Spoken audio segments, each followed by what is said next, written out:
shikues të NTV-s, ju përshëndes, ja ku po ritakohemi këtu në TikTok edhe këtë të shtunë, siç e kemi thënë, do të jemi çdo të martë, çdo të shtunë së bashku edhe me kolegen Griselda Zendeli. Përshëndes Griselda. Përshëndes Egan. Për të folur për çështjet dhe tematikat më të rëndësishme si ato ndërkombëtare, por edhe zhvillimet në vend për të bërë një diskutim shtërues sa të mundemi këtu në TikTok. Mirë, do të flasim sot për disa tema.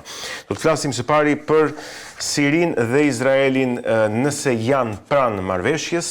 Ne dim që janë konfliktuar, sidomos gjatë verës, në kuadër edhe të luftës me Iranin, konfliktin më në linjën e mesme. Do të flasim për pikërisht Iranin, për skadimin e afatit, për çështjen e kontrollit të pasurimit të uraniumit dhe të programit të tij bërthamor.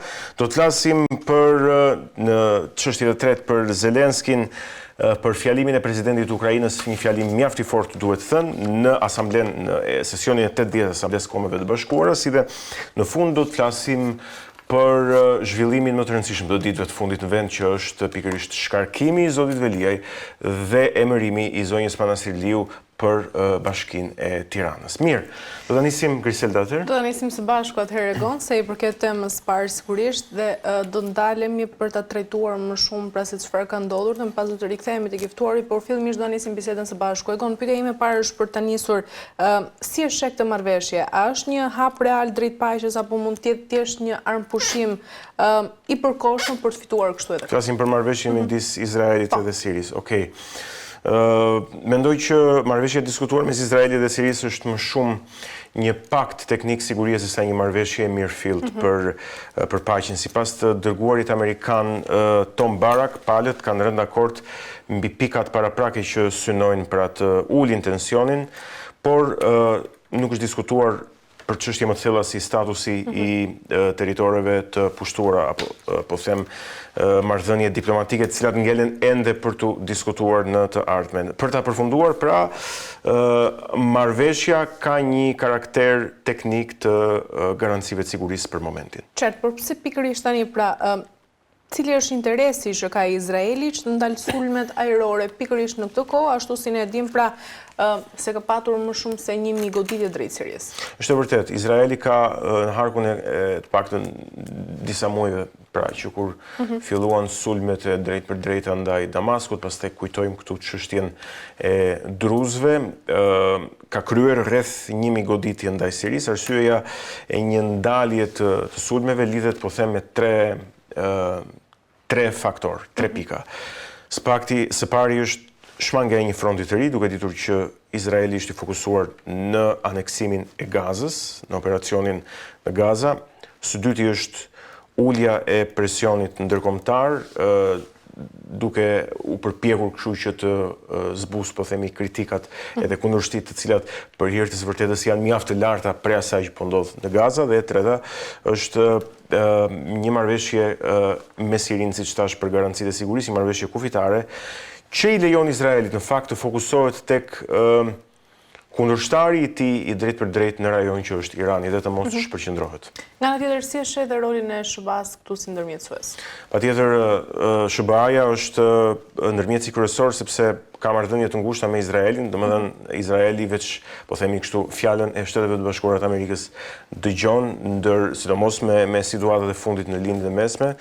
Për Izraelin garancia e Shteteve të Bashkuara të Amerikës është jetike, ndërkaq do të thoja që edhe për Sirinë është mjaft e rëndësishme garancia e Shteteve të Bashkuara të Amerikës, jo vetëm në aspektin e jashtëm, por edhe në sa i takon fitimit të legitimitetit të brendshëm nga qeveria e re Ahmed al-Sharas. Qartë, Egon, nga ana tjetër, ka ende gjasa reale pra që Irani të shmang rikthimin e sanksioneve, apo ndërkaq procesi tashmë është i destinuar të dështojë ashtu si? Gjasat, mendoj, janë të vogla, Griselda, sepse mjafton të kujtojmë këtu që afati i vendosur përfundon sot, dhe ende nuk kemi një produkt negociatash. Irani ka dhënë shenjat se ndoshta dëshiron që të vazhdojë bisedimet, ose më shumë se kaq ndoshta nuk i dëshiron sanksionet, por pa bërë, po them, lëshime thelbësore apo diçka konkrete.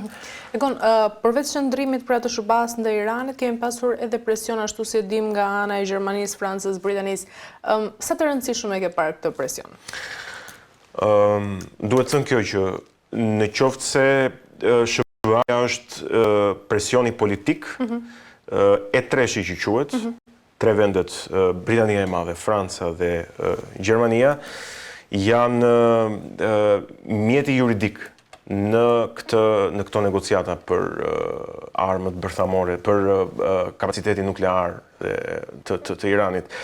Kështu që është mjaft e rëndësishme, por me sa duhet Iran nuk po gjen një rrugë të mesme.